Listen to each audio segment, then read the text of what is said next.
Kémy Séba, le président fondateur de l'ONG Urgence panafricaniste, a décidé de lancer un parti politique.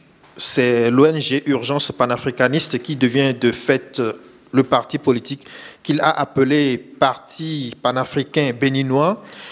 Et ici, dans l'invité de la rédaction, nous recevons Nogaï Babelso, c'est la porte-parole internationale de l'ONG Urgence panafricaniste. Avec elle, nous allons donc discuter de cette nouvelle tournure, cette nouvelle aventure que prend l'ONG Urgence panafricaniste. Nogaï Babelso, bonsoir et bienvenue à CNews. Merci d'être venu une fois encore discuter avec nous. Merci beaucoup Fred, bonsoir. Et c'est un plaisir d'être à CNews comme d'habitude. Voilà. Nogaï Babelso, Kémy Séba, depuis qu'il est déporté ou plutôt expulsé du Sénégal par les autorités, il a décidé de s'installer au Bénin, qu'il continue ses activités. Et ces derniers jours, il a décidé de faire de l'ONG Urgence panafricaniste un parti politique. Est-ce que vous en avez discuté en amont avec l'antenne sénégalaise? Oui, en fait, à Urgence panafricaniste, il existe le Bureau international d'urgence panafricaniste dont je fais partie. Et cette prise de décision stratégique a été longuement mûrie. Et elle est la conséquence on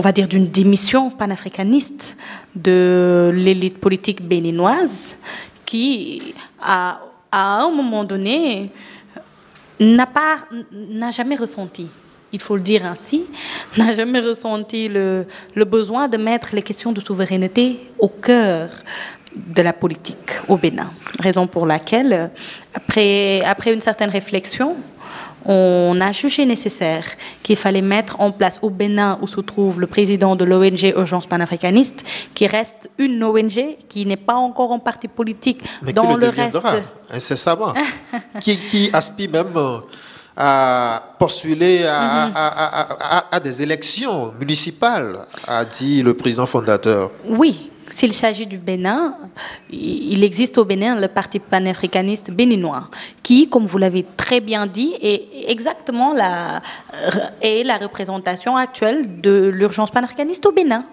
Ceci est le schéma qui existe au Bénin. Et comme je l'ai dit tantôt, en fait, c'est une nécessité qui s'est sentie de le faire. Maintenant, ça ne veut pas dire. Ça ne veut pas dire que l'ONG Urgence panafricaniste devient un parti politique dans l'ensemble des pays où elle se trouve. Oui, justement, c'est la question que j'allais vous poser. Que deviennent les antennes de Urgence panafricaniste au Sénégal, au Burkina, en Guinée ou peut-être en Centrafrique, au Congo? Que deviennent ces antennes-là? Alors, je vais schématiser. Ce qui se passe, c'est que l'ONG Urgence panafricaniste est une ONG internationale qui voit une de ses sections, c'est-à-dire une de ses parties qui se trouve exactement à Cotonou, au Bénin, devenir un parti politique. Ça ne change en rien le fait que Urgence panafricaniste reste une ONG dont le président reste Kémy Séba. Oui, il est président de l'ONG, en même temps président du parti panafricaniste béninois, qui est une section de l'ONG Urgence panafricaniste. Oui, qui est devenu un parti politique. Oui, est-ce que l'opinion, peut-être les souteneurs de l'ONG vont avoir la même perception qu'ils avaient de l'ONG? Bien sûr que oui. Bien sûr que oui. Qu'est-ce qui a changé au fond? Ce qui a changé, c'est que l'ONG Urgence panafricaniste a ce qu'on appelle un objectif à long terme. Quel est l'objectif à long terme de l'ONG? C'est la libération du peuple africain. C'est l'acquisition de la souveraineté. On s'est rendu compte, dans une logique de géopolitique, qu'au Bénin, pour que cela se fasse, il fallait intégrer le schéma politique. Il fallait, à un moment donné, s'engager dans la politique pour pouvoir le faire. Kémy Séba a reçu plein de demandes pour rejoindre des partis politiques au Bénin, pour ne pas dire l'ensemble des partis politiques au Bénin. Mais le problème qui s'est posé, c'est qu'il n'a pas ressenti dans ces partis-là une logique panafricaniste. Alors que toujours, je veux dire, on est dans notre logique, on a toujours été dans cette logique-là de souveraineté. Maintenant, il se trouve qu'au Bénin, géopolitiquement parlant, on a besoin d'un parti politique au Bénin pour pouvoir instaurer réellement la problématique de la souveraineté. Aujourd'hui, si Kémi Séba se trouvait à l'Assemblée nationale du Bénin, les questions de souveraineté allaient être notifiées à l'Assemblée et certaines mesures peuvent être prises dans cette logique-là. C'est pour cela, c'est dans cette logique, c'est dans cette perspective qu'on a ressenti le besoin d'instaurer un parti politique au Bénin. Et vu que Urgence panafricaniste y est, on a converti l'antenne là-bas en parti politique. Nogaye Babel Sow, Urgence panafricaniste, est lancée ici à Dakar, au Sénégal. Oui. Mais le Sénégal a déjà un parti panafricaniste, ou bien l'ONG Urgence panafricaniste Antenne Sénégal envisage, je ne sais pas, elle aussi, de créer un parti sur le même modèle que l'antenne béninoise. D'accord. Alors, ce qui se passe, c'est que, comme vous l'avez dit, l'ONG Urgence panafricaniste a été créée ici au Sénégal. Le siège d'Urgence panafricaniste se trouve à Cotonou. C'est-à-dire que la base, on a un siège à Cotonou qui est d'Urgence panafricaniste. Ça, c'est récent, c'est il y a quelques mois. Alors, ce qui se passe, c'est que tout est question de géopolitique. Tout est question de contexte. Les réalités béninoises ne seront pas les réalités sénégalaises. Il est vrai qu'une meilleure perception du panafricanisme au Sénégal est impératif. Dans la logique politique, on l'a senti même avec les élections, on a posé aux candidats des questions comme que pensez-vous du franc CFA, que pensez-vous des APE, que pensez-vous de la souveraineté. Mais il faut le dire, et ça je le dis clairement, en tant que coordonnatrice d'Urgence panafricaniste au Sénégal, nous ne sommes pas un parti politique au Sénégal. Ce que nous sommes au Sénégal, c'est une ONG qui s'appelle Urgence panafricaniste et qui, dans les 3 prochaines années, va viser un seul objectif. Et cet objectif, c'est la conscientisation du peuple sénégalais. Nogaye Babel Sow, est-ce que pour les élections de 24 février qui s'annoncent, vous, Urgence panafricaniste, qui militez justement pour l'unité du continent, vous avez un candidat? On n'a pas un candidat, mais on a un non-candidat. Le non-candidat se nomme Macky Sall. Pourquoi? Parce que Macky Sall est le préfet de la France au Sénégal et en Afrique. Macky Sall est l'homme de main de la France au Sénégal et en Afrique. Ce que nous pouvons faire et ce que nous disons très clairement, c'est que nous ne pensons pas avoir changé le peuple sénégalais à telle enseigne qu'aujourd'hui, on puisse, on puisse prendre une décision, mais souveraine, de mettre en tête de ce pays un panafricaniste. Entre-temps, on a fait quoi? On a fait 2 ans. On a fait à peine 2 ans d'urgence panafricaniste. Ce dont on est sûr, c'est qu'on est dirigé au Sénégal par un président qui n'est pas panafricaniste, qui est tout le contraire de ça. Alors, notre logique, lors de ces élections du 24 février, c'est de rappeler à l'ensemble des Sénégalais que le président actuel, le président sortant, qui, espérons-le, va sortir. Vous êtes sûr qu'il va sortir? On l'espère, on prie pour. Ceux dont on dit qu'ils étaient ses principaux challengers ne sont plus en liste. Il n'y a pas Karim Ouad, il n'y a pas Khalifa Sall. Et c'est pour ça qu'il doit sortir. Et le parrainage a limité drastiquement le nombre de candidats. C'est exactement ça. C'est l'une des raisons pour lesquelles il doit sortir. Et lui réussit également à débaucher dans d'autres partis. Une autre raison pour laquelle pourquoi il doit partir. D'abord, la démocratie battue en brèche. Ensuite, les valeurs qui ont été piétinées, mais d'une manière sale et hypocrite. Ensuite, arrivons-en à nos problèmes, nous, Sénégalais, un terre qu'on achète à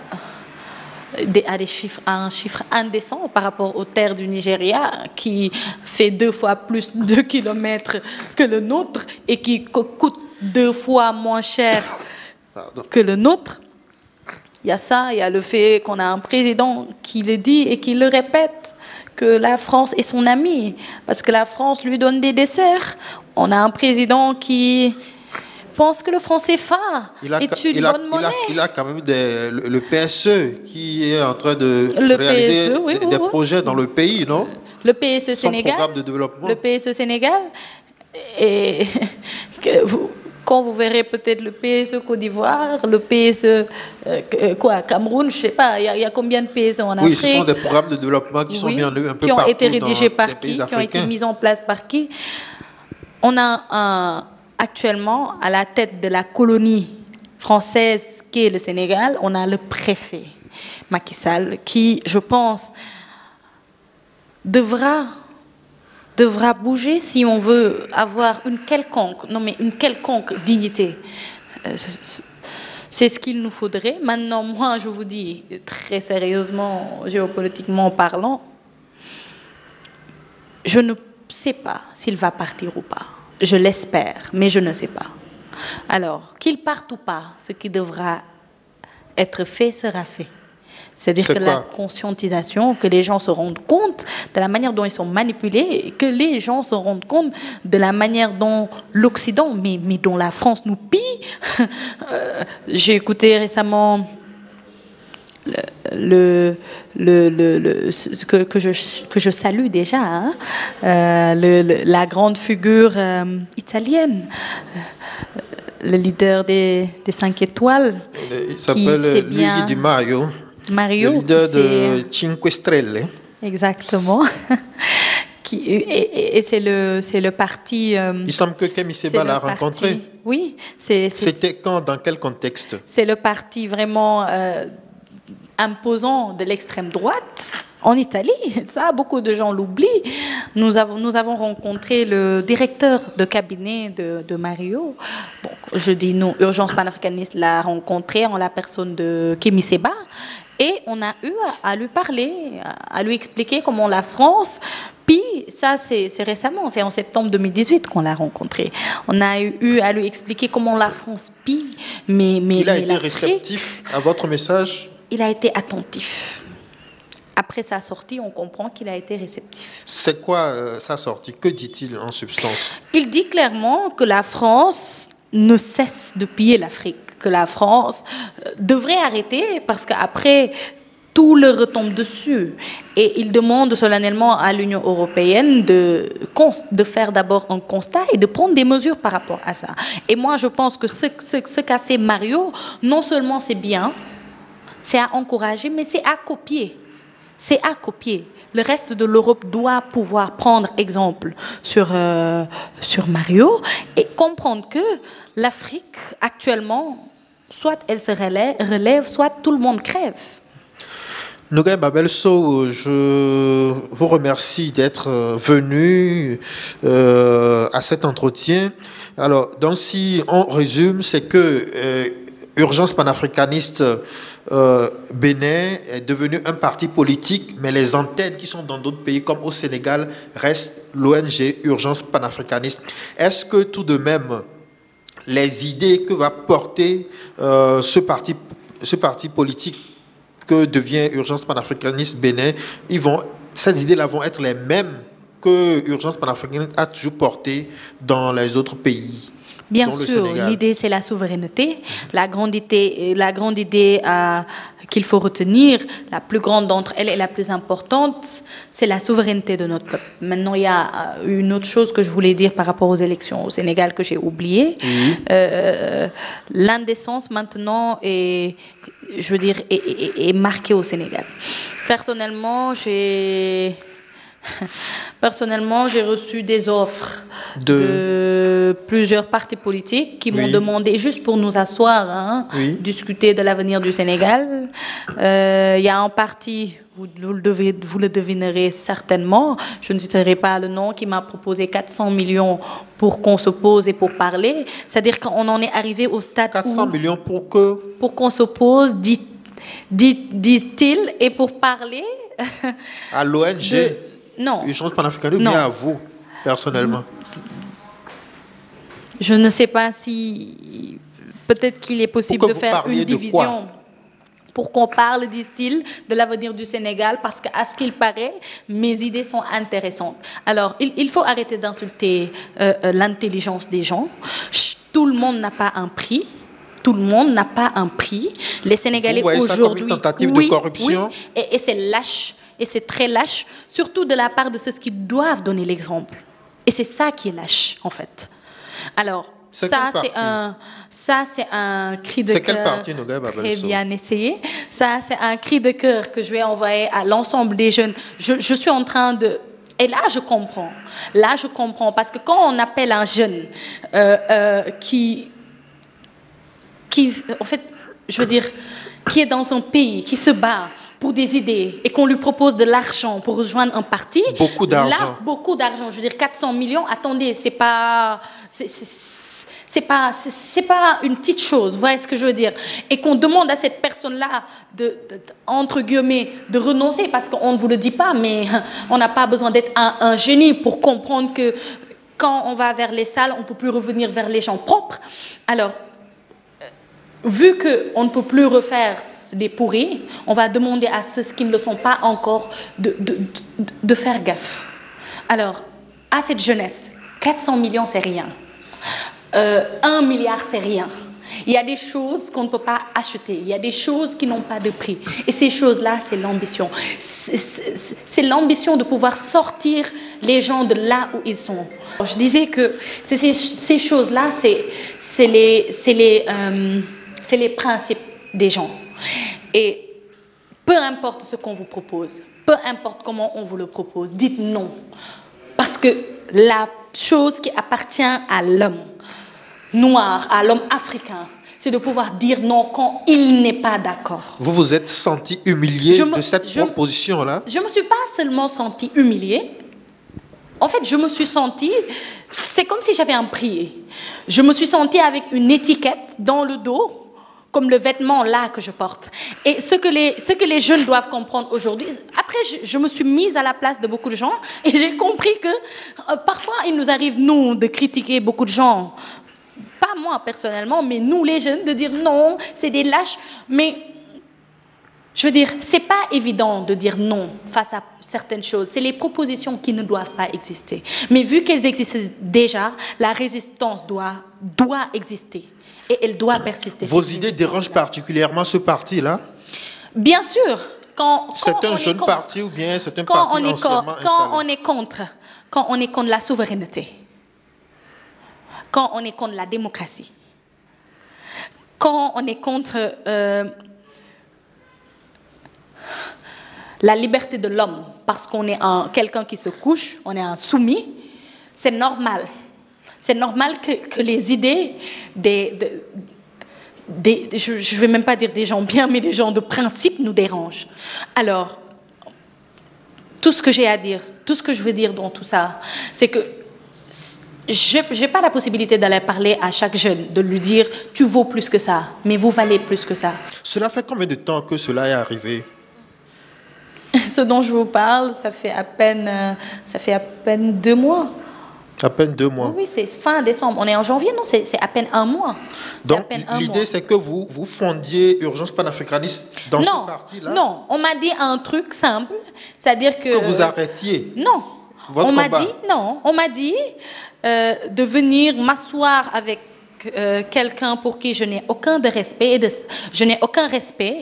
et je n'ai pas de sympathie envers cette personne-là. On m'a demandé de venir m'asseoir avec lui pour pouvoir discuter de l'avenir du Sénégal. Une personne que je ne respecte pas, que je ne respecterai jamais. Donc, en fait, on a envoyé un émissaire vers vous. Oui, mais avant, mais avant, la personne m'a appelé, alors qu'elle, sincèrement, elle doit être occupée. Elle doit être occupée à faire tellement de choses. C'est même indécent que cette personne ait trouvé le temps de m'appeler, tellement elle doit être occupée à faire des choses. Quelles choses? Je n'en dirai pas plus. Et quelle a été votre réponse à ce moment-là? Quand il m'a appelé, on a discuté du franc CFA et des APE. On a des idées divergentes, bien sûr.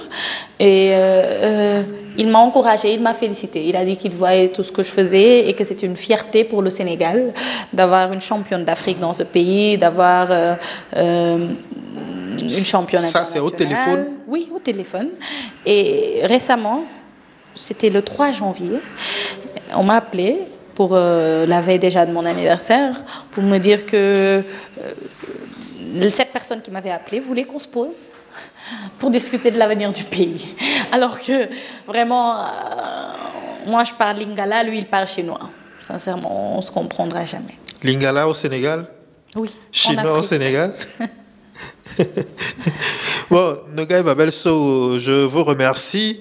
On vous remercie et on espère que vous tiendrez toujours ferme vis-à-vis de ceux qui vous démarchent. Vous conserverez vos principes et vos valeurs. Certainement. Et je rappelle donc à nos internautes que vous êtes la porte-parole internationale de l'ONG Urgence Panafricaniste. Mais vous nous avez fait une grosse révélation, mais vous ne nous donnez pas quelques indices. D'ailleurs, le parti, c'est un jeune parti ou bien c'est un ancien parti? Nogaï, dites-nous. Je ne saurais vous dire. D'accord. Ils se reconnaîtront. Ils se reconnaîtront. Ils se reconnaîtront. Ils se reconnaîtront. Mais c'est un parti quand même assez liquide quand on vous propose 400 millions alors que, bon, les Sénégalais, certains Sénégalais n'arrivent pas à avoir 3 repas par jour. Et c'est ça qui est indécent. C'est ça qui est indécent. Nogaï Babel Sow, merci. Merci d'être venu à CNews.